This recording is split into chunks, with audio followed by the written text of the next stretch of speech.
हुकूमत और पीटीआई के दरमियान मुज़ाकरात का दूसरा दौर मुकम्मल। सेनेटर इरफान सिद्दीकी ने बताया, पीटीआई अरकान ने तफसील से अपना नुक्ता नज़र पेश किया।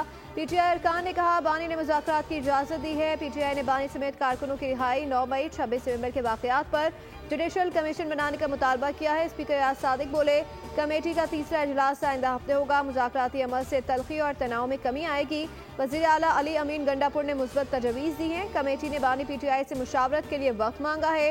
इजलास में पाकिस्तान के मफाद को अहम रखने का फैसला किया गया।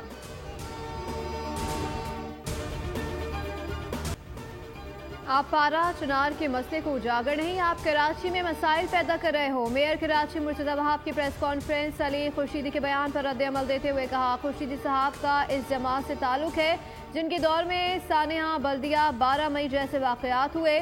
शहर कई दिन बंद रहता था। मुर्तज़ा वहाब ने कहा कि हम मुनाफ़कत नहीं करते, काम की बातें करते हैं।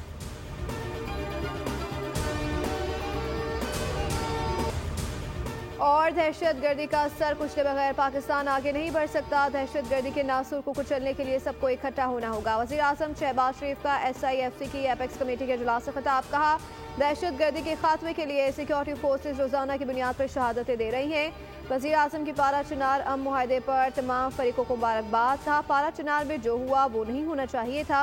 मुआशरे से काम, सियासत से काम से जुड़ा हुआ है। बिजली कीमतों में कमी से मुतालिक दिन रात काम हो रहा है। महंगाई 2018 के बाद 4.1% पर आई है। वज़ीर आज़म ने आर्मी चीफ की खिदमात को खराज तहसीन पेश किया।